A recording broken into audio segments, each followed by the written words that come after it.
Assalamualaikum warahmatullahi wabarakatuh. Perkenalkan, nama saya Nanda Awimawardi. Saya mahasiswa IAIN Tulungagung jurusan Bahasa dan Sastra Arab. Untuk kali ini, saya akan membuat tugas mengenai sejarah perkembangan ilmu linguistik.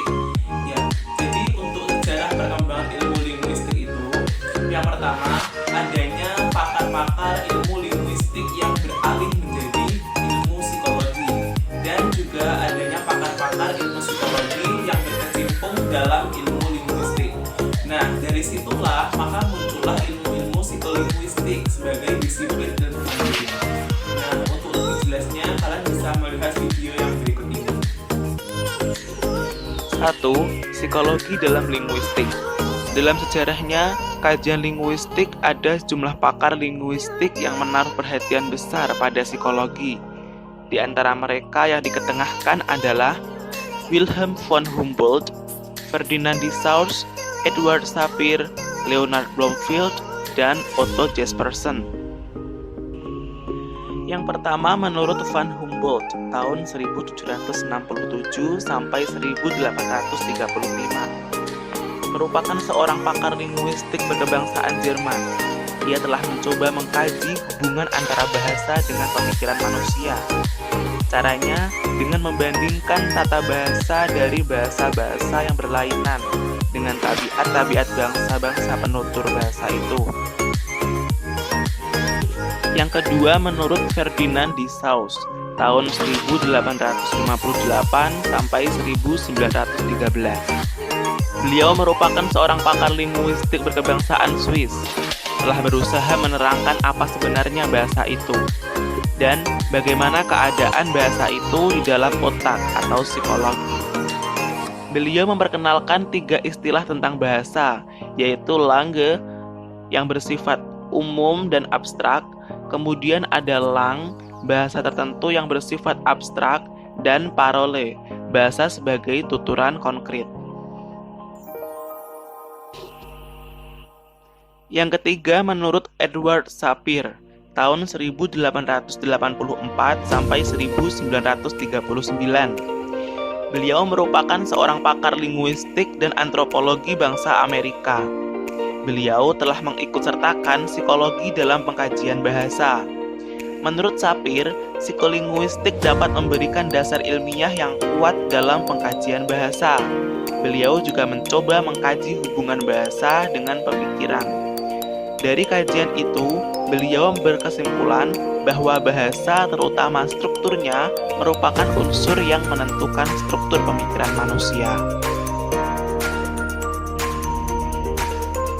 Untuk yang keempat, menurut Leonard Bloomfield, tahun 1887 sampai 1949.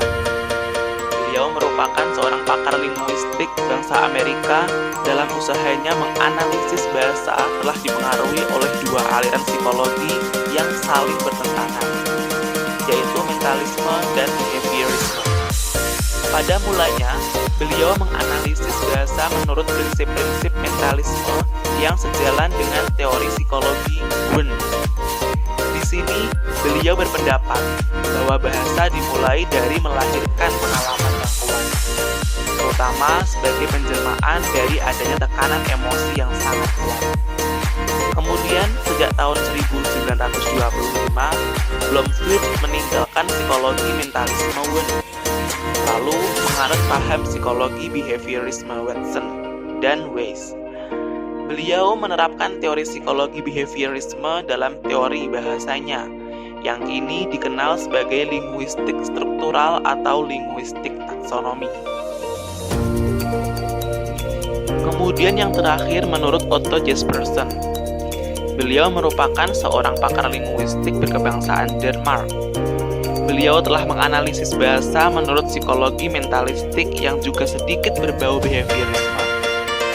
Jespersen berpendapat bahwa bahasa bukanlah satu wujud dalam pengertian satu benda, seperti sebuah meja ataupun seekor kucing, melainkan merupakan satu fungsi manusia sebagai lambang-lambang di dalam otak yang melambangkan pikiran atau yang membangkitkan pikiran itu. Beliau juga berpendapat bahwa berkomunikasi harus dilihat dari sudut perilaku. Selanjutnya adalah linguistik dalam psikologi. Dalam sejarahnya, perkembangan psikologi ada sejumlah pakar psikologi yang menaruh perhatian pada ilmu linguistik. Di antara mereka yang patut diketengahkan adalah John Dewey, Carl Buchler, Wern, Watson, dan juga Weiss. Untuk yang pertama, menurut John Dewey tahun 1859 sampai 1952. Beliau merupakan seorang pakar psikologi berkebangsaan Amerika. Beliau seorang empirisme murni. Beliau juga mengkaji bahasa dan perkembangannya dengan cara menafsirkan analisis linguistik kanak-kanak berdasarkan prinsip-prinsip psikologi. Nah, dengan cara inilah, maka berdasarkan prinsip-prinsip psikologi akan dapat ditentukan hubungan antara kata-kata adverbial dan preposisi di satu pihak dengan kata-kata berkelas nomina dan adjektiva di pihak lain. Jadi, dengan pengkajian kelas kata berdasarkan pemahaman kanak-kanak, kita dapat menentukan kecenderungan akal atau mental kanak-kanak yang dihubungkan dengan perbedaan-perbedaan linguistik. Nah, pengkajian seperti inilah yang menurut John Dewey akan memberikan bantuan yang besar kepada psikologi bahasa pada umumnya. Kemudian yang kedua menurut Carl Buchler, seorang pakar linguistik berkebangsaan Jerman. Dalam bukunya Sprache Theory tahun 1934, beliau menyatakan bahwa bahasa manusia itu mempunyai 3 fungsi yang disebut dengan Kungabe. Nah, kemudian disebut dengan Ausdruck, Eiffel yang sebelumnya disebut dengan Auslang, dan Darstellung. Yang dimaksud dengan Kungabe adalah tindakan komunikatif yang diwujudkan dalam bentuk verbal. Eiffel adalah permintaan yang ditunjukkan kepada orang lain. Sedangkan Darstellung adalah penggambaran pokok masalah yang dikomunikasikan. Kemudian yang ketiga menurut Wern tahun 1832 sampai 1920. Beliau merupakan seorang ahli psikologi berkebangsaan Jerman, sekaligus orang pertama yang mengembangkan secara sistematis teori mentalistik bahasa. Beliau menyatakan bahwa bahasa adalah alat untuk melahirkan pikiran. Di samping itu, Wern juga dikenal sebagai pengembang teori performansi bahasa. Nah, teori ini didasarkan pada analisis psikologi yang dilakukannya, yang terdiri dari 2 aspek. Yang pertama, fenomena luar yang berupa cita bunyi, dan yang kedua, fenomena dalam yang berupa rentetan pikiran. Nah, jadi dengan kata lain, interaksi antara fenomena dalam dan fenomena luar tadi akan dapat dipahami dengan lebih baik melalui pengkajian struktur bahasa. Yang keempat, menurut Watson, seorang ahli psikologi behaviorisme berkebangsaan Amerika. Beliau menempatkan perilaku berbahasa sama dengan perilaku atau kegiatan lainnya, seperti makan, berjalan, dan melompat. Pada mulanya, Watson hanya menghubungkan perilaku berbahasa yang implisit, yakni yang terjadi di dalam pikiran, dengan yang eksplisit, yakni yang berupa tuturan. Namun, kemudian ia telah menyamakan bahasa itu dengan teori stimulus respon yang dikembangkan oleh Pavlov. Kemudian menurut Weiss, seorang ahli psikologi behaviorisme Amerika, beliau mengakui adanya aspek mental dalam bahasa. Namun, karena wujudnya tidak memiliki kekuatan bentuk fisik, maka terwujudnya itu sukar dikaji atau ditunjukkan. Nah, oleh karena itu, Weiss lebih cenderung mengatakan bahwa bahasa itu sebagai satu bentuk perilaku apabila seseorang menyesuaikan dirinya dengan lingkungan sosialnya. Kemudian, pembahasan yang ketiga adalah kerjasama psikologi dan linguistik.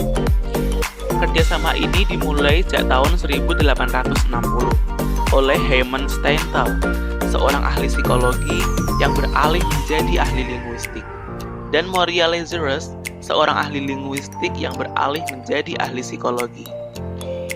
Menurut Steinthal, sebuah ilmu psikologi tidak mungkin dapat hidup sendiri tanpa sebuah ilmu bahasa. Juga dikatakannya bahwa satu-satunya jalan untuk masuk ke dalam akal manusia adalah melalui hukum-hukum asal bahasa dan bukan melalui panca indera manusia. Kerjasama ini lebih erat dilakukan pada tahun 1901 di Jerman oleh Albert Thiem, seorang ahli linguistik, dan juga Karl Marbe, seorang ahli psikologi. Secara khusus, Thiem dan Marbe telah melakukan kajian yang mendalam mengenai bahasa dengan cara melakukan kerjasama antara analisis linguistik dari analogi dengan analisis psikologi dari hubungan pertuturan bahasa. Selanjutnya adalah perkembangan disiplin ilmu psikolinguistik. Perkembangan disiplin ilmu psikolinguistik telah merangsang Mehler dan juga Neuzet tahun 1974 menuliskan ada 3 generasi perkembangan psikolinguistik. 1. Psikolinguistik generasi pertama ditandai dengan penulisan artikel Psycholinguistic, The Survey of Theory and Research Problems, yang disunting oleh C. Osgood dan juga C. Biot. Maka, kedua tokoh ini dinobatkan sebagai tokoh psikolinguistik generasi pertama. Menurut Parera tahun 1996, dalam Abdul Chair, generasi pertama ini memiliki 3 kelemahan. Yang pertama, adanya sifat reaktif dari psikolinguistik tentang bahasa. Bahwasanya, bahasa bukanlah satu tindakan atau perbuatan manusiawi, melainkan dipandang sebagai satu stimulus respon. Kemudian yang kedua, psikolinguistik bersifat automistik. Nah, sifat ini tuh nampak jelas ketika Osgood mengungkapkan teori pemerolehan bahasa, bahwa jumlah pemerolehan bahasa adalah kemampuan untuk membedakan kata atau bentuk yang berbeda, dan kemampuan untuk melakukan generalisasi. Yang ketiga adalah bersifat individualis. Teorinya menekankan pada perilaku berbahasa individu-individu yang terisolasi dari masyarakat dan komunikasi nyata. Kemudian psikolinguistik generasi kedua. Tokoh fase ini lebih mengarah pada manifestasi ujaran sebagai bentuk linguistik. Miller dan juga Chomsky menyatakan beberapa hal tentang psikolinguistik. Yang pertama, dalam komunikasi verbal, tidak semua ciri-ciri fisiknya jelas dan terang, dan tidak semua cirinya terang dalam ujaran. Yang kedua, makna sebuah tuturan tidak boleh dikacaukan dengan apa yang ditunjukkan. Yang ketiga, struktur sintaksis sebuah kalimat terdiri atas satuan interaksi antara makna kata yang terdapat dalam kalimat tersebut. Yang keempat, jumlah kalimat dan jumlah makna yang dapat dinyatakan tidak terbatas jumlahnya. Dan yang kelima, adanya komponen biologis yang besar untuk menentukan kemampuan berbahasa. Kemudian yang terakhir adalah psikolinguistik generasi ketiga. Kekurangan analisis pada psikolinguistik generasi kedua kemudian diperbarui oleh psikolinguistik generasi ketiga. Menurut Chewers, dalam bukunya Two Problems for the New Psycholinguistic memberi karakteristik baru ilmu ini sebagai psikolinguistik baru. Beberapa ciri psikolinguistik generasi ketiga ini adalah: yang pertama, orientasinya kepada psikologi, tetapi bukan psikologi perilaku. Yang kedua, keterlepasan mereka dari kerangka psikolinguistik kalimat dan lebih mengarah pada psikolinguistik situasi dan konteks. Dan yang ketiga, adanya pergeseran dari analisis proses ujaran yang abstrak ke satu analisis psikologis mengenai komunikasi dan pikiran. Teman-teman, jadi kita sudah tahu kan siapa saja tokoh-tokoh linguistik yang berkecimpung dalam ilmu psikologi, dan juga siapa saja tokoh-tokoh psikologi yang berkecimpung dalam ilmu linguistik. Juga kita sudah tahu bagaimana sih perkembangan dari ilmu linguistik itu sendiri dari generasi pertama sampai generasi ketiga. Terima kasih buat kalian sudah menonton video saya ini, semoga bermanfaat. Wassalamualaikum warahmatullahi wabarakatuh. Apa kuit? sama kak.